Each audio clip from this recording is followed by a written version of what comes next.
Good afternoon, ladies and gentlemen of the jury. In the early morning hours of December 7th, 1996, a burglary had been committed in downtown Chicago, and officers Levy and Waldman were responding to that burglary.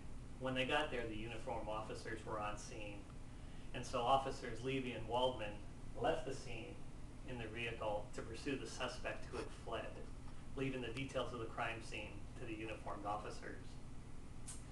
As officers Levy and Waldman were conducting their search, they encountered Mr. Ramirez and came to an altercation at the beginning of Evergreen Avenue. And I'd like to quote directly from the testimony of Mr. Ramirez as he was addressing Officer Levy. Mr. Ramirez said this: "If he didn't apologize, he would be real sorry." Clearly a threat, and not a veiled threat at all. Again, if he didn't apologize, he would be very sorry. Shortly after that statement by Mr. Ramirez, Officer Levy was attacked with a knife and stabbed in the shoulder. Ladies and gentlemen of the jury, this case is about two police officers whose duty is to serve and protect the citizens of Chicago. And that's exactly what these two officers were doing on this night, or better yet, the early morning hours of December 7th when this altercation took place. These facts are pretty much undisputable in what took place in that early morning hours.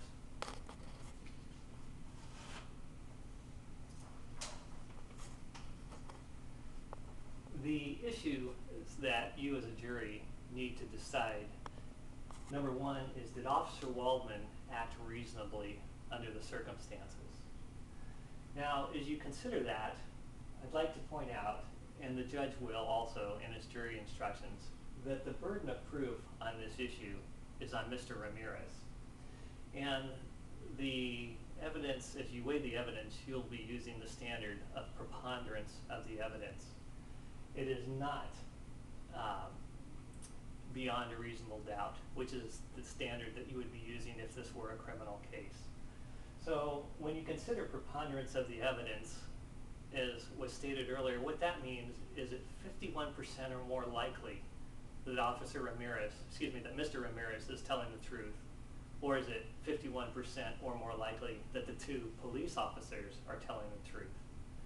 And if you don't believe that it is at least 51% likely or more that Mr. Ramirez is telling the truth, then you should find for Mr. Waldman in the city of Chicago. And again, what you'll be asking yourselves, is it more likely that officers Waldman and Levy are telling the truth, or is it more likely that Mr. Ramirez is telling the truth?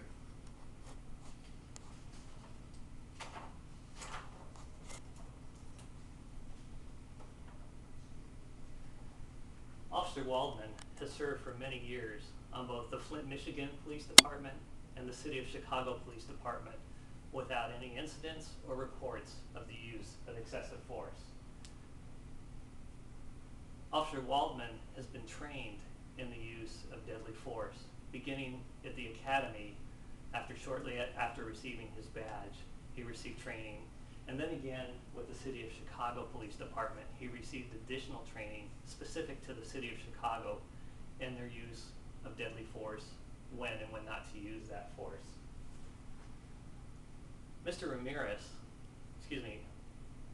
Officer Waldman, as he was exiting the vehicle, specifically saw Mr. Ramirez raise a knife and stab his partner, Officer Levy. And then, as he was coming around to aid Officer Levy, Mr. Ramirez again was raising that knife a second time to stab Officer Levy again. And it was at this time and under those circumstances where Officer Waldman fired his weapon to spare Officer Levy from further bodily harm, perhaps even death. Certainly an act which was reasonable under the circumstances in self-defense, or excuse me, not self-defense, but in defense of Officer Levy.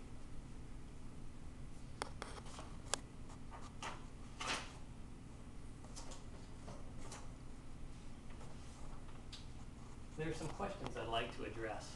The plaintiff's attorney has made the observation and there's been testimony to the fact that Mr. Ramirez is left-handed and not right-handed. However, I would like to point out that Mr. Ramirez has been very active in sports throughout his life. He has participated in football, a sport which requires both hands to catch the football.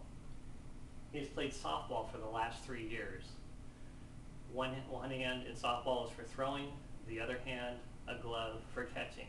Again, both hands required in the sport. Mr. Ramirez has also spent time boxing, another sport requiring the use of both hands. And Mr. Ramirez has also played basketball, another sport which requires both hands. So as you can see, it might not be all that unusual that Mr. Ramirez had a knife in his right hand. Throughout his life, he's played sports that involve the use of both hands. The knife was found in the closed position, but if the knife was not in a locked open position, certainly when it hit the ground, it could have shut. And lastly, as Mr. Ramirez had a tight grip and had wrapped his palm around that knife, as the palm wraps around the knife, it would not be that unusual that it didn't have fingerprints on the knife. These are some answers to questions that the plaintiff has rested his case on. And again, let me re-emphasize, this case is about 2 police officers whose duty is to serve and protect the citizens of Chicago. This is exactly what they were doing that night. And again, under the circumstances, the behavior of Officer Waldman firing a shot as his partner was about to be struck with a knife the second time, resulting in further bodily injury, possibly even death, was reasonable under the circumstances. As you go to the jury room to deliberate, I would request that you consider the actions of Officer Waldman to be reasonable, and that you would find for Officer Waldman and the City of Chicago in this case. Thank you.